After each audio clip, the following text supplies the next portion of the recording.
اب افطار کے وقت ہاتھ اٹھا کر پھر دعا کرنی ہے۔ آپ کو پتا ہے خاص وقت ہے افطار کا، حدیثوں میں آتا ہے جس کا مضمون ہے کہ روزانہ رمضان میں افطار کے وقت 10 لاکھ گناہ گاروں کو جہنم سے آزاد کر دیا جاتا ہے۔ اور وہ 10 لاکھ کون سے ہیں؟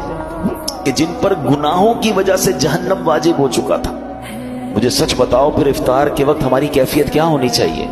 کاش ہم اپنے گھر والوں کو بات سمجھائیں۔ ہمارے گھر میں تو ہنگامہ مچا ہوا ہوتا ہے، بھائی جلدی سے شربت لے آؤ، تو پکوڑے کدھر ہیں، تو دہی بلے کدھر ہیں، پتہ نہیں افطار ہے یا کوئی مارکا ہے۔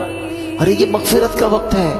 اگر واقعی آپ نے افطار کا انتظام کرنا بھی ہے تو اپنی فیملی سے بھی، ان بیچاروں کو بھی کچن سے نکالیں، ان کو 10 منٹ پہلے ختم کر دیں، سب کچھ دسترخوان پہ رکھ دیں اور آپ بھی آ جائیں، اب مل کے دعا کرتے ہیں۔